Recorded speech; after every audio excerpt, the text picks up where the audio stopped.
Assalamualaikum warahmatullahi wabarakatuh. Waalaikumsalam warahmatullahi wabarakatuh. Yang saya hormati Bapak Kepala SMP Negeri 1 Malo dan yang saya hormati Bapak Ibu Dewan Guru SMP Negeri 1 Malo. Pada kesempatan kali ini saya mau menyampaikan atau menyebarkan pemahaman saya tentang budaya positif modul 1.4 yang telah saya dapatkan dari PGP Angkatan 9. Masih semangat dari ini Bapak Ibu? Semangat! Alhamdulillah. Sudah sarapan semuanya? Sudah. Saya harap nanti mulai dari awal sampai akhir panjenengan semangat semuanya. Untuk pertanyaan pemantik saya, apakah Bapak Ibu sudah paham apa itu budaya positif? Oh, sedikit. Apa itu beda sedikit memahami tentang budaya positif? Kepada siswa tentang kebiasaan-kebiasaan yang sifatnya positif tentang. Oh, betul sekali, tepat sekali. Contohnya yang sudah dikatakan oleh Bu Indah bahwa budaya positif itu adalah kebiasaan-kebiasaan yang memang sudah dibiasakan di sekolah kita. Contohnya seperti sholat duha berjamaah, seperti penerapan 5S seperti itu. Dan tapi masih banyak lagi nanti yang akan saya sebarkan di sini atau saya sampaikan di sini. Next. Nah, konsep inti dari budaya positif di sini adalah yang pertama ada perubahan paradigma belajar, yang kedua disiplin positif, yang ketiga nilai-nilai kebajikan, yang keempat ada kebutuhan dasar manusia, yang kelima motivasi perilaku manusia, berikutnya ada posisi kontrol guru, berikutnya ada keyakinan kelas, dan nantinya terakhir adalah segitiga restitusi. Dan nantinya ini akan saya bahas. Ada 8 inti budaya positif. Nah, pembelajaran dengan paradigma baru. Apa itu yang dimaksud dengan pembelajaran paradigma baru? Yaitu pembelajaran yang dirancang berdasarkan prinsip pembelajaran berdiferensiasi, sehingga peserta didik belajar sesuai dengan kebutuhannya berdasarkan tahap perkembangan sesuai teori psikologi modern untuk mewujudkan profil pelajar Pancasila. Nah, yang biasa ada di sini ada 1, 2, 3, 4, 5, 6. Ada 6 profil pelajar Pancasila. Dan orientasinya nanti di situ pelajaran paradigma baru itu. Yang pertama ada beriman bertakwa pada Tuhan Yang Maha Esa dan berakhlak mulia. Yang kedua berkebinekaan global. Yang ketiga bergotong royong. Yang keempat kreatif. Yang kelima bernalar kritis, dan yang keenam adalah mandiri. Nantinya itu yang harus kita wujudkan karakter pada anak didik kita. Nah, tapi di sini ada miskonsepsi atau kontradiksi tentang teori kontrol guru terhadap murid. Yang pertama, ilusi guru mengontrol murid. Sebenarnya kita tidak bisa. Karena apa? Karena di dalam diri murid itu yang bisa mengontrol diri adalah diri kita sendiri. Jadi bukan orang lain. Intinya itu. Yang kedua, ilusi bahwa semua penguatan positif, efektif, dan bermanfaat. Tapi sebenarnya tidak. Yang keempat, yang ketiga, ilusi bahwa kritik dan membuat rasa bersalah mampu menguatkan karakter. Seharusnya itu salah atau terjadi miskonsepsi bahwa kita mengkritik atau membuat rasa bersalah terhadap anak itu sebenarnya tidak akan menguatkan karakter mereka. Yang keempat adalah bahwa orang dewasa itu berhak memaksa, tapi seharusnya kita tidak boleh memaksa anak itu. Begitu. Yang berikutnya adalah mengubah paradigma stimulus respon ke pendekatan teori kontrol. Jika stimulus respon, realitas atau kebutuhan kita sama. Jadi kita menganggap bahwa kebutuhan kita dengan anak itu sama. Tapi kalau kita menganut teori kontrol, itu seharusnya realitas atau kebutuhan kita adalah berbeda. Sehingga kita bisa memahami diri anak bahwa kebutuhan kita adalah berbeda. Yang kedua, semua orang melihat hal yang sama. Padahal di teori kontrol itu seharusnya setiap orang memiliki gambaran yang berbeda, memiliki sudut pandang yang berbeda, memiliki mindset yang berbeda. Yang ketiga, perbedaannya adalah di stimulus respon kita mencoba mengubah orang agar berpandangan sama dengan kita. Padahal seharusnya kita tidak bisa seperti itu. Di teori kontrol, kita berusaha memahami pandangan orang lain tentang dunia. Jadi kita berusaha untuk memahami pandangan anak tentang dunia luar atau tentang dunia. Yang keempat, perilaku buruk dilihat sebagai suatu kesalahan. Jadi di stimulus respon itu kita menganggap bahwa anak berbuat salah itu termasuk perilaku buruk. Padahal di teori kontrol itu semua perilaku memiliki tujuan. Jadi semua anak-anak kita yang melakukan suatu hal kesalahan itu dia punya tujuan. Entah apa itu tujuannya, atau bisa mungkin kebutuhan dasar mereka ada yang belum terpenuhi, maka dia melakukan hal tersebut. Berikutnya, orang lain bisa mengontrol saya. Itu di stimulus respon. Tapi di teori kontrol hanya Anda yang bisa mengontrol diri Anda sendiri. Sehingga yang bisa mengontrol anak adalah dirinya sendiri, bukan orang lain. Dari motivasi internal atau intrinsik dari anak itu sendiri. Berikutnya, saya bisa mengontrol orang lain. Itu di stimulus respon. Padahal di teori kontrol itu adalah Anda tidak bisa mengontrol orang lain. Karena yang bisa mengontrol orang lain adalah dirinya dia sendiri. Seperti itu. Pemaksaan ada pada saat bujukan gagal. Pada saat memaksa anak, itu seharusnya tidak boleh. Berikutnya, untuk teori kontrol adalah yang seharusnya adalah kolaborasi dan konsensus menciptakan pilihan-pilihan baru. Jadi yang ada seharusnya kita tidak boleh memaksa, tetapi kita harus kolaborasi kepada siswa-siswa kita. Yang terakhir adalah model berpikir menang atau kalah. Itu seharusnya tidak boleh. Yang seharusnya diubah itu adalah model berpikir menang-menang. Jadi tidak ada yang kalah. Jadi semuanya menang. Seperti itu. Disiplin positif. Untuk yang sudah kedua. Kalau di benak Bapak Ibu guru sekalian, kalau ada kata disiplin, itu apa yang muncul? Oke, tertib. Selain tertib apa lagi? Rapi. Selain rapi, tepat waktu. Nah, di sini saya akan menjelaskan bahwa disiplin itu berasal dari kata disiplina, yang artinya belajar. Jadi disiplin itu artinya belajar. Disiplin mengacu pada disiplin diri yang memiliki tanggung jawab terhadap apa yang dilakukannya berdasarkan nilai-nilai yang diyakini. Jadi disiplin itu belajar bertanggung jawab atas apa yang dilakukan sendiri. Jadi dia kalau ingin melakukan sesuatu pasti dia berani untuk bertanggung jawab terhadap nilai-nilai yang diyakini dia. Kalau nilai dia meyakini disiplin, maka dia akan melakukan disiplin. Kalau dia meyakini bahwa saya meyakini nilai tertib, maka dia akan tertib berpakaian. Seperti itu. Disiplin positif merupakan salah satu cara penerapan disiplin yang bertujuan untuk menumbuhkan kesadaran serta memberdayakan peserta didik tanpa imbalan, penghargaan atau reward, ancaman atau hukuman. Jadi di sini disiplin itu tumbuh dari dalam dirinya sendiri.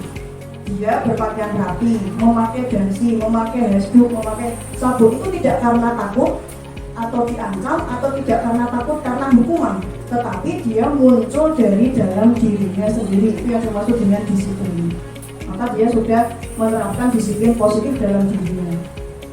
Sebagai pendidik, tujuan kita adalah menciptakan peserta didik yang memiliki disiplin diri sehingga mereka berperilaku mengacu pada nilai-nilai kebajikan universal dan memiliki motivasi intrinsik dalam perubahan perilaku ke arah yang lebih baik. Jadi intinya sebagai guru atau pendidik kita wajib menciptakan atau mengarahkan anak didik kita agar mereka bisa menerapkan disiplin positif dan berperilaku sesuai nilai-nilai kebajikan yang mereka yakini.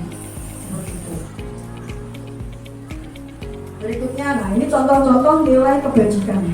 Yang pertama, nilai kebajikan itu adalah nilai yang disepakati bersama, lepas dari suku bangsa, agama, bahasa maupun latar belakangnya. Contohnya apa? Contoh dari profil pelajar Pancasila itu semuanya adalah nilai kebajikan. Yang pertama tadi beriman bertakwa kepada Tuhan Yang Maha Esa dan berakhlak mulia. Yang kedua mandiri, terus bernalar kritis, berkebinekaan global, bergotong royong dan kreatif. Itu contoh nilai kebajikan yang berasal dari profil pelajar Pancasila. Yang kedua dari IBO Primary Years Program, itu nilai-nilai kebajikannya adalah toleransi, rasa hormat, integritas, mandiri, menghargai, antusias, empati, keingintahuan, kreativitas, kerjasama, percaya diri, dan komitmen. Yang ketiga, nilai-nilai kebajikan yang berasal dari life skill atau keterampilan hidup. Yang pertama, dapat dipercaya. Berikutnya, lurus hati, pendengar yang aktif, tidak merendahkan orang lain, dan memberikan yang terbaik bagi dirinya sendiri. Nah, ini kita masuk di kebutuhan dasar manusia. Apa itu? Segala sesuatu yang kita lakukan untuk mendapatkan apa yang kita inginkan. Jadi kebutuhan dasar itu kita melakukan itu untuk diri kita. Apa yang kita butuhkan itu hanya kebutuhan dasar. Seluruh tindakan yang kita lakukan memiliki tujuan tertentu, dan semua usaha terbaik yang kita lakukan adalah dalam rangka agar kebutuhan dasar kita terpenuhi dengan baik. Contohnya anak-anak kita yang biasanya melanggar pada saat diajar gurunya, dia main-main sendiri, jalan-jalan sendiri, muter sendiri, ngobrol dengan temannya sendiri. Itu bisa mungkin anak-anak tersebut adalah dia ada salah satu kebutuhan dasar yang belum terpenuhi, sehingga dia melakukan hal tersebut untuk melampiaskan, seperti nando seperti itu. Nah, bisa mungkin nando itu ada salah satu kebutuhan dasar dia yang belum terpenuhi, sehingga dia melakukan hal tersebut. Nah, ada 5 kebutuhan dasar manusia yang harus dipenuhi. Yang pertama adalah bertahan hidup. Bertahan hidup itu mencakup makanan, pakaian, tempat tinggal, keamanan, dan kesehatan. Yang kedua, kasih sayang dan rasa diterima. Itu mencakup rasa diterima, dipedulikan, berbagi, kerjasama, menjadi bagian dalam kelompok. Kebutuhan dasar yang ketiga adalah kebutuhan penguasaan, mencakup harga diri, keinginan untuk dianggap, memimpin, berprestasi, dan diakui dan didengar. Berikutnya adalah kebutuhan dasar atas kebebasan, yang mencakup harga diri, keingin untuk dianggap, memimpin, berprestasi, diakui, dan didengar. Berikutnya kesenangan. Kesenangan itu termasuk bermain, humor, antusiasme, dan tertawa. Itu 5 kebutuhan dasar yang memang harus terpenuhi dalam setiap individu. Jika ada yang belum terpenuhi, maka dia akan melakukan pelanggaran-pelanggaran atau hal-hal yang memang untuk memenuhi kebutuhan ini. Contohnya tadi, kalau dia kekurangan rasa kasih sayang dan rasa diterima, bisa mungkin dia caper anaknya, cari perhatian orang lain, karena dia merasa di rumah atau di keluarganya dia tidak mendapatkan kasih sayang dan rasa diterima itu. Contohnya seperti itu. Sehingga kita sebagai pendidik tidak sepenuhnya menyalahkan anak, karena kita harus memahami dulu anak itu kira-kira kebutuhan dasarnya sudah terpenuhi atau belum. Biasanya seperti itu. Sehingga kalau anak yang sudah di sekolah itu sudah disiplin, dia sudah bisa memahami bapak ibu guru, belajarnya sudah aktif, itu biasanya kebutuhan dasarnya sudah terpenuhi. Jadi yang perlu diperhatikan adalah anak-anak yang memang kebutuhan dasarnya belum terpenuhi, maka kita harus mengetahui itu. Dan kita bisa memahami anak dan bisa mengajak kolaborasi, ngobrol, kira-kira nanti solusinya apa. Berikutnya adalah motivasi perilaku manusia. Jadi perilaku manusia itu ada motivasinya. Manusia melakukan hal-hal yang dilakukan. Yang pertama ada motivasi ekstrinsik atau motivasi yang berasal dari luar. Yang pertama tujuannya adalah untuk menghindari ketidaknyamanan atau hukuman. Contohnya tadi, misal anak berpakaian rapi, memakai dasi, pada suatu upacara atributnya lengkap, itu kalau dia punya motivasi ekstrinsik yang muncul dalam diri dia, maka tujuannya dia untuk menghindari ketidaknyamanan atau agar dia tidak dihukum. Seperti itu masih motivasi ekstrinsik. Yang kedua tujuannya untuk mendapatkan imbalan atau penghargaan dari orang lain. Wah, saya kalau mau ulangan ini mau dapat nilai 100, mau belajar sungguh-sungguh biar dapat hadiah. Nah, itu berarti motivasi dalam diri anak masih motivasi ekstrinsik. Yang kedua adalah motivasi intrinsik yang berasal dari dalam dirinya sendiri berdasarkan nilai-nilai kebajikan universal yang memang ada dalam dirinya, yaitu untuk menjadi orang yang mereka inginkan dan menghargai diri sendiri dengan nilai-nilai yang mereka percaya. Dan nilai itu tentunya adalah nilai kebajikan. Nah, ini ada 3 macam yang kita biasanya lakukan kepada anak-anak yang telah melanggar aturan. Yang pertama adalah hukuman, yang kedua konsekuensi, yang ketiga adalah restitusi. Bapak Ibu sekalian, kalau kita bisa merefleksi diri dari ketiga ini, yang sering kita lakukan yang mana? Yang sering kita lakukan adalah hukuman dan konsekuensi. Ya. Tapi kita yakin bahwa kedepannya kita akan menerapkan restitusi. Kalau hukuman itu adalah tidak terencana atau tiba-tiba. Jadi misal ada anak yang pas upacara tidak pakai atribut lengkap, ya, langsung disuruh lari mengitari lapangan 10 kali. Nah, itu contohnya hukuman. Jadi tiba-tiba, tidak ada di aturan, tetapi langsung anak tidak tahu, tidak diajak kolaborasi, tapi langsung diterapkan hukuman itu. Yang kedua, murid tidak tahu apa yang akan terjadi atau tidak dilibatkan. Jadi langsung Bapak Ibu guru memberikan hukuman, kamu harus gini, kamu harus gini. Itu adalah hukuman. Terus bersifat satu arah, karena anak tidak diberi ruang untuk berpendapat. Jadi langsung diterapkan. Yang keempat adalah berupa hukuman fisik atau psikis. Bisa fisik contohnya lari tadi tuh, dulu push up seperti itu. Kalau psikis berarti contohnya kayak dibentak-bentak, jadi pakai bahasa yang kasar. Seperti itu namanya juga hukuman psikis. Yang kedua adalah konsekuensi. Jika konsekuensi itu adalah terencana atau disepakati sesuai peraturan, jadi sudah ada aturannya, sudah tertuang di dalam peraturan sekolah. Seperti itu. Jadi kita menerapkan itu sesuai dengan peraturan. Itu kalau konsekuensi. Jadi anak sudah tahu. Murid tetap dibuat tidak nyaman. Dan sikap guru selalu memonitor murid. Nah, ini yang seharusnya kita terapkan kepada anak-anak. Yang ketiga ini adalah restitusi. Kita nanti mencoba berlatih atau belajar untuk menerapkan restitusi kepada anak-anak kita. Yang pertama adalah proses menciptakan kondisi bagi murid untuk memperbaiki kesalahannya. Jadi anak-anak itu diajak bicara, diajak berkolaborasi. Mengapa kok kamu melakukan seperti ini? Alasannya apa? Dan kita mencoba membantu untuk mencari solusi bersama. Jika minggu depan kamu seperti ini lagi, maka solusinya apa? Jadi diajak bicara dulu. Terus proses kolaborasi yang mengajarkan murid untuk mencari solusi sendiri. Jadi kalau kayak tadi dia melakukan itu, maka dia yang harus bertanggung jawab dan harus mencari solusinya sendiri. Solusinya apa? Misal dia nggak memakai dasi pada saat upacara, itu kan sudah melanggar. Jadi solusinya apa? Ya dia memikirkan sendiri solusinya. Tidak serta-merta kita harus langsung menghukum. Tidak. Nah, bisa mungkin nanti kalau diulangi lagi, maka nanti sesuai kesepakatan. Kalau diulangi lagi, maka kamu harus bagaimana? Seperti itu. Berikutnya adalah ini yang paling penting untuk kita, bukan hanya wali kelas tetapi semua bapak ibu guru. 5 posisi kontrol guru. Yang pertama, guru sebagai penghukum. Yang kedua, guru sebagai pembuat merasa bersalah.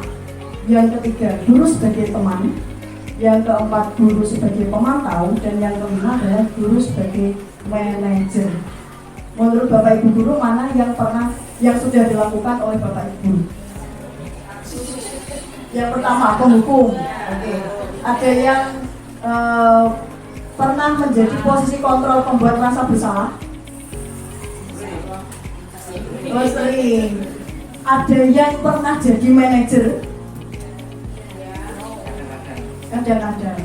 Tapi nantinya kita semuanya akan menerapkan manajer untuk anak-anak kita.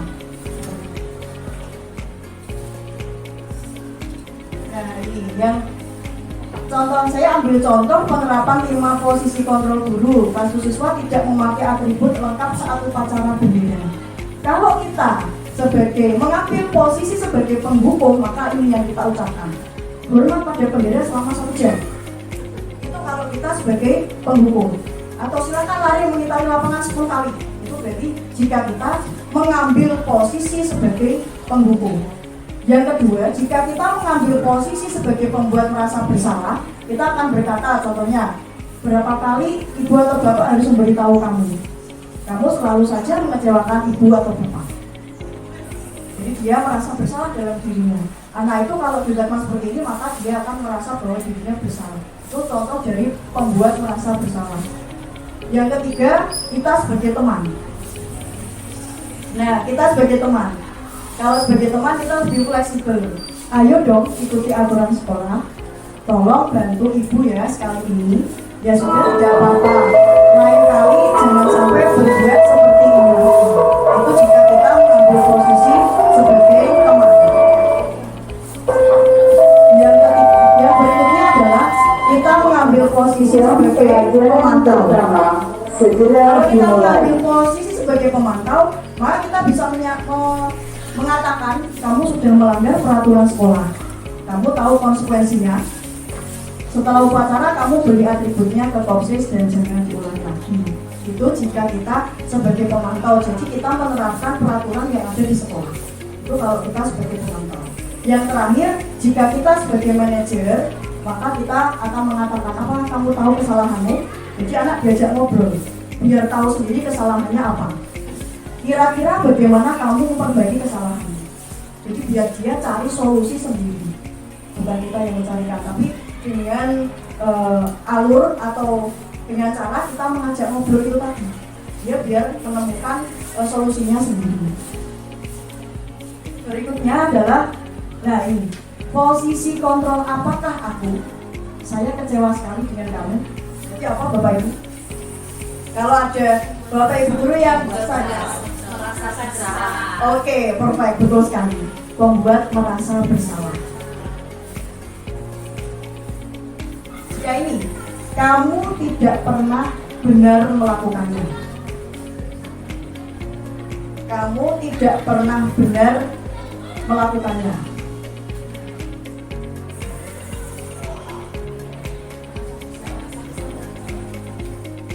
Ya, membuat merasa bersalah. Berikutnya,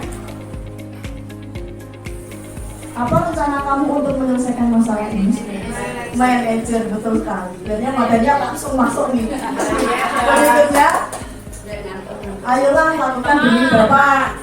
Oke, betul sekali. Ini mengambil posisi sebagai teman atau bestie.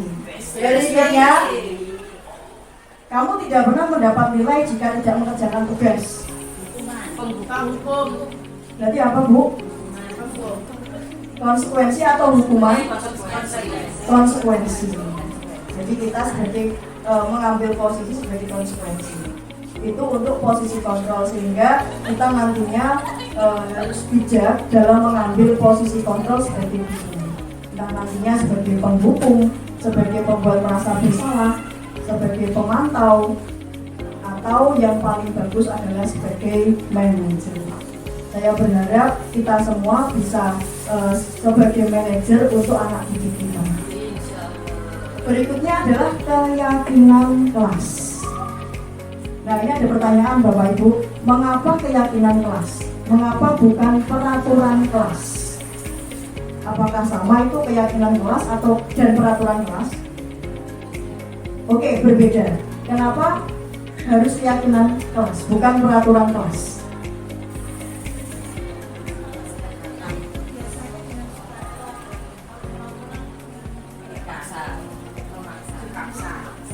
Oke, betul sekali.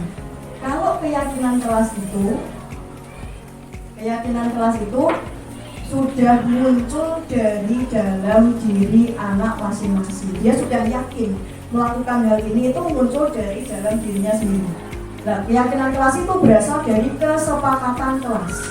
Kalau peraturan kelas itu sudah ada, dia tinggal melaksanakan. Kalau tidak dilaksanakan, maka dia harus menerima konsekuensi. Tetapi kalau keyakinan kelas, dia melakukan hal tersebut secara bersama-sama karena sudah disepakati dalam satu kelas itu. Nah, pembentukan keyakinan kelas itu yang pertama, keyakinan kelas itu bersifat abstrak, lebih abstrak daripada peraturan. Yang kedua, berupa pernyataan universal atau nilai-nilai kebajikan universal. Contohnya Bapak Ibu, kami kelas 8C sepakat bahwa harus menjaga kebersihan kelas. Jadi kalimatnya harus kalimat positif, tidak boleh dilarang membuang sampah di dalam kelas, misal tidak boleh. Jadi harus memakai kalimat yang positif. Misal, kami kelas 8C saling menghargai satu sama lain, seperti itu. Kami kelas 8C saling menghormati antar teman dan Bapak Ibu guru, seperti itu. Jadi kalimatnya pakai kalimat yang pernyataan positif. Yang berikutnya sedikit saja agar mudah diingat. Jadi untuk yang keyakinan kelas tidak sebanyak peraturan, sedikit tetapi mengena di dalam diri anak. Jadi saya harus yakin melakukan ini, tidak karena takut hukuman, tidak karena takut nantinya dimarahi oleh Bapak Ibu guru atau dimarahi oleh wali kelas. Sesuai dengan kondisi kelas dan sekolah sehingga mudah diterapkan. Jadi untuk keyakinan kelas itu memang harus dibentuk diskusi berdasarkan kelas masing-masing. Sehingga di dalam kelas itu pengennya gimana? Pengennya saling menghargai. Oh berarti nanti kita kolaborasi atau diskusi untuk membuat keyakinan kelas. Apakah yang membuat harus wali kelas? Tidak. Jadi Bapak Ibu guru mapel juga bisa membuat keyakinan kelas itu untuk bisa membuat keyakinan kelas mata pelajaran matematika kelas 7A. Misal gitu. Jadi awal ajaran baru pada saat Bu Retno ngajar di kelas 8A pertama membuat keyakinan kelas dulu. Pada saat Bu Retno ada jam matematika di kelas 7A, maka anak-anak harus menerapkan itu, keyakinan kelas itu. Jadi tidak harus wali kelas, tetapi guru mapel pun juga bisa melakukan keyakinan kelas. Berikutnya, semua warga sekolah atau warga kelas dilibatkan saat membuat keyakinan kelas. Jadi semua diajak diskusi, diajak kolaborasi, pengennya apa. Nah, contohnya ini. Jadi anak-anak dibagi kertas sticky note untuk menuliskan keyakinan atau kesepakatan apa yang nantinya dia inginkan. Ditulis, habis itu ditempel di kertas yang disediakan seperti kertas karton gitu di depan. Anak-anak langsung semua menempelkan ini. Nah nanti guru memandu untuk mengelompokkan jika ada nilai kebajikan atau kesepakatan yang lebih dari satu, misal si A nih saling menghargai, nanti ada lagi pendapat saling menghargai, diambil satu aja. Jadi nanti akan mendapatkan keyakinan kelas yang nantinya akan dilaksanakan oleh kelas itu dengan penuh rasa tanggung jawab. Ini yang materi terakhir tentang segitiga restitusi. Ini endingnya Bapak Ibu. Dari semuanya tadi kita diharapkan bisa menerapkan segitiga restitusi kepada anak didik kita, yaitu proses dialog yang dijalankan oleh guru agar dapat menghasilkan murid yang mandiri dan bertanggung jawab. Jadi kalau kita menerapkan segitiga restitusi, nantinya kita berharap bahwa anak didik kita atau murid kita bisa mandiri dan bertanggung jawab atas apa yang telah mereka lakukan. Ada 3 tahapan segitiga restitusi. Yang pertama adalah menstabilkan identitas. Yang kedua, validasi tindakan yang salah. Dan yang ketiga, menanyakan keyakinan. Jadi kita harus melakukan 3 hal itu untuk menerapkan segitiga restitusi. Tetapi Bapak Ibu sendiri yang bisa menilai bahwa anak ini bisa tidak kita terapkan segitiga restitusi. Jadi yang bisa mengerti adalah Bapak Ibu guru masing-masing.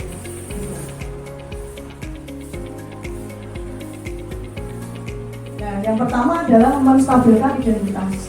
Di sini prinsip menstabilkan identitas adalah prinsip membuat kesalahan adalah bagian dari proses pembelajaran. Jadi kita tidak menjudge anak bahwa membuat kesalahan itu kamu ya salah gitu, kamu dapat betul tidak. Tetapi membuat kesalahan itu bagian dari proses pembelajaran.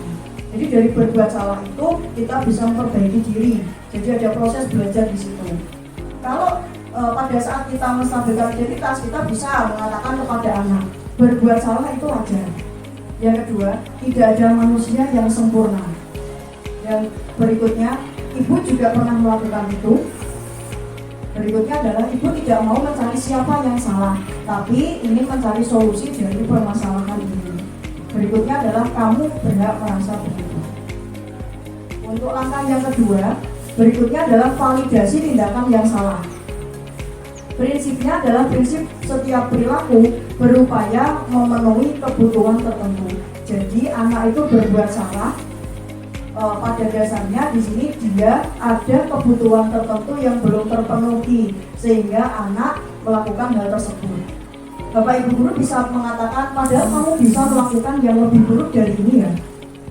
Kamu pasti punya alasan mengapa melakukan itu. Jadi kita bertanya, mengapa kok dia melakukan itu? Tujuannya apa? Kamu patut bangga pada dirimu sendiri karena kamu telah melindungi sesuatu yang penting buatmu. Atau kamu boleh mempertahankan sikap itu, tapi kamu harus menambahkan sikap yang baru. Jadi karena yang berbuat salah, kamu melakukan itu tujuannya apa? Atau kamu melakukan itu tidak apa-apa, karena semua orang itu pernah berbuat salah. Tetapi berikutnya kamu harus menambahkan sikap yang baru, sikap yang baik di kemudian hari. Langkah yang terakhir adalah menanyakan keyakinan. Prinsipnya adalah teori kontrol bahwa pada dasarnya kita termotivasi secara intrinsik. Jadi setiap orang, setiap anak, setiap individu itu memiliki, pasti ada dalam dirinya itu motivasi intrinsik, pasti ada. Nah, motivasi intrinsik itu yang nantinya akan membuat keyakinan di dalam dirinya sendiri. Bapak Ibu guru bisa mengatakan apa keyakinan kelas kita.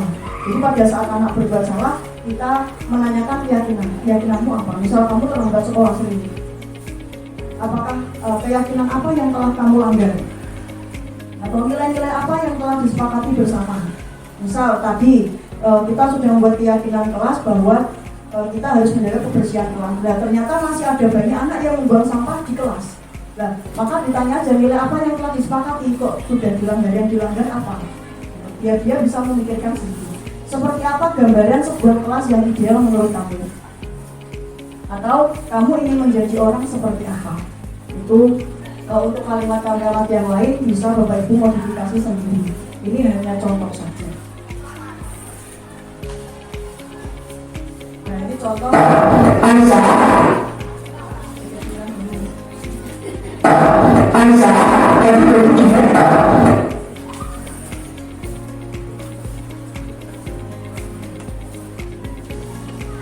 Nah, ini berikutnya ada contoh penerapan segitiga restitusi yang telah saya lakukan.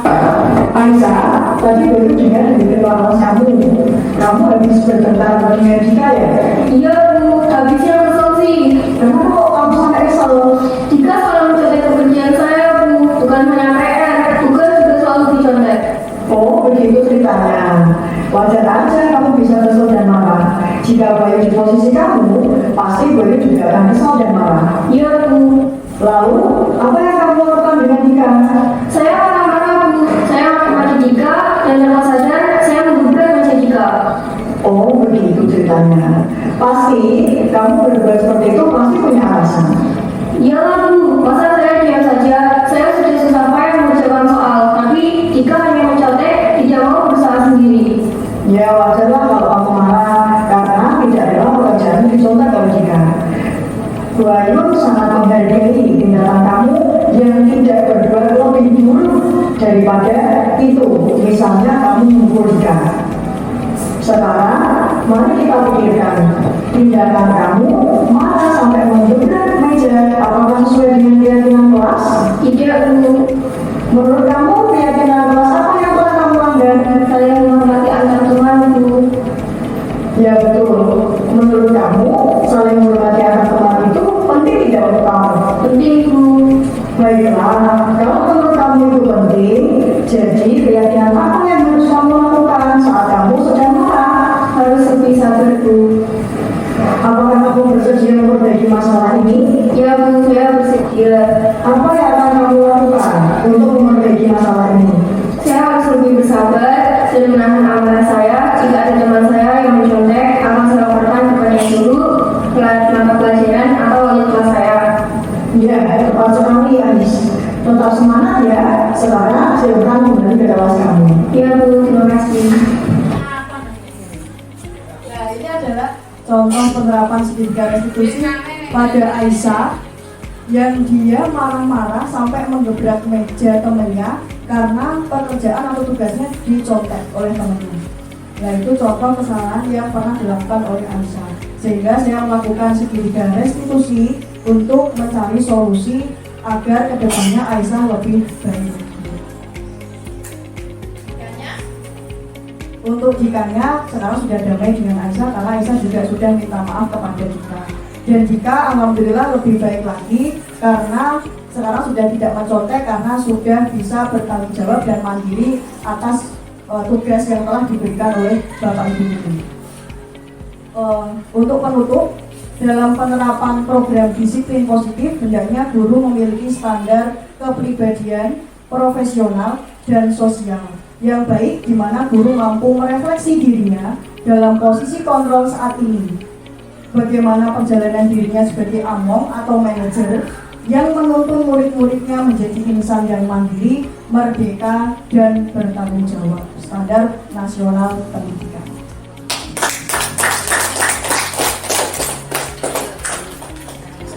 Oke, terima kasih Bapak Ibu. Sekian paparan dari saya. Mungkin nanti jika ada pertanyaan atau ingin didiskusikan dengan saya, silahkan monggo. Nanti untuk materi akan saya share di grup WA. Mohon maaf atas segala hilaf. Saya akhiri dulu. Wassalamualaikum warahmatullahi wabarakatuh.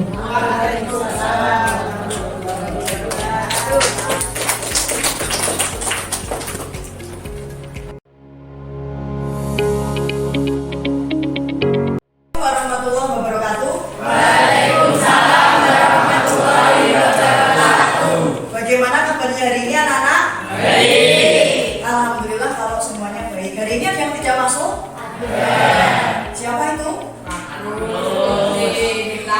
Oke. Jika yang tidak masuk hari ini dalam keadaan sakit, kita doakan semoga cepat sembuh. Anak-anak, hari ini agendanya adalah kita akan membuat keyakinan kelas. Ada yang sudah tahu apa itu keyakinan kelas? Oh, belum. Kenapa kok keyakinan kelas bukan peraturan kelas? Nah, keyakinan kelas itu hampir mirip dengan peraturan. Contoh peraturan sekolah. Kamu harus memakai seragam sesuai hari, sesuai yang ditetapkan oleh sekolah. Tetapi kalau keyakinan kelas itu muncul dari dalam diri kamu sendiri. Jadi nantinya dari keyakinan kelas itu kamu akan melakukan itu dengan penuh tanggung jawab. Tidak karena takut dengan Bu Ayun, tidak karena takut dengan Bapak Kepala Sekolah, tetapi kamu melakukan keyakinan kelas itu sepenuh hati, muncul dari dalam diri kamu sendiri. Contohnya apa Bu keyakinan kelas itu? Contohnya, misal dalam satu kelas ini kita sepakat untuk saling menghargai. Nah, boleh nanti kamu tulis kesepakatan kelas kita adalah saling menghargai. Apalagi contohnya, misal dalam kelas ini kalian ingin bahwa kelas ini bersih, maka kesepakatan kelasnya apa? Saling menjaga kebersihan. Nah, nanti apapun boleh ditulis. Bu Ayu sudah menyediakan sticky note yang nantinya akan kalian tulis keyakinan kelas atau kesepakatan kelas yang kamu yakini. Nanti ditulis di sini. Setelah ditulis, ditempel di kertas yang sudah ditempel di papan tulis itu. Sampai sini bisa dipahami anak-anak? Nah, setuju dengan ini? Setuju. Oke, Bu Ayu boleh membagikan kertas ini ya?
menghormati dan datang tepat waktu. Yang kedua, saling bergotong royong. Yang ketiga, disiplin dalam pakaian dan menaati peraturan.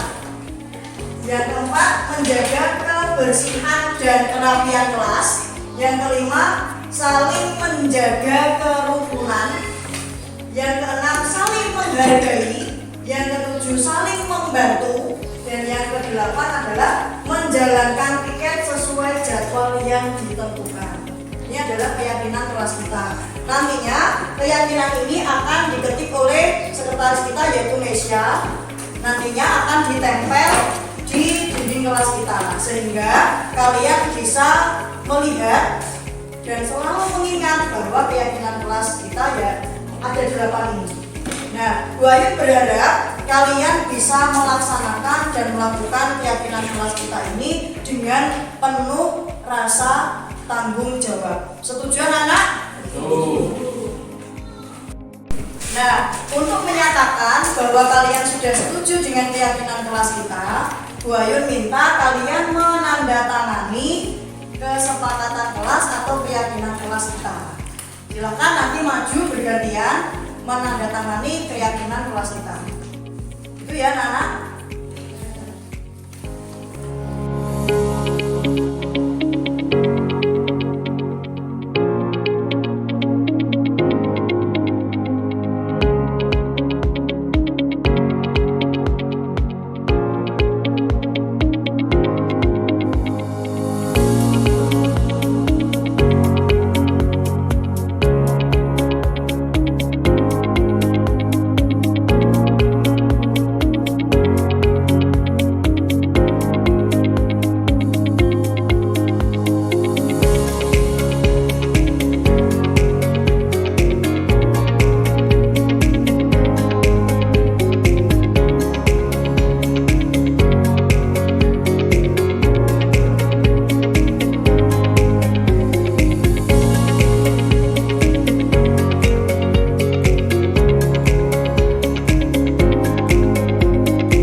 Assalamualaikum warahmatullahi wabarakatuh.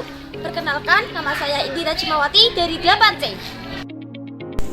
Assalamualaikum warahmatullahi wabarakatuh. Nama saya Hanifah Aminah Nabila dari kelas 8C. Assalamualaikum warahmatullahi wabarakatuh. Perkenalkan, nama saya Abu Abdul Alaga dari kelas 8C. Assalamualaikum warahmatullahi wabarakatuh. Perkenalkan, nama saya Andika Oktavianus Surya dari kelas 8C.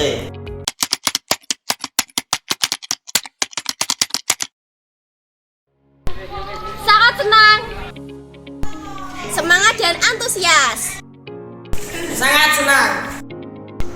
Sangat senang.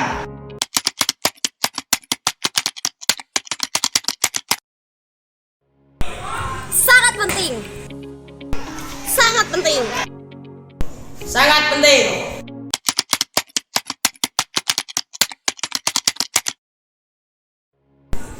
Karena membuat kelas makin disiplin. Karena bisa meningkatkan kolaborasi antar teman. Karena membuat kelas kami semakin kompak. Karena membuat kelas semakin bersih.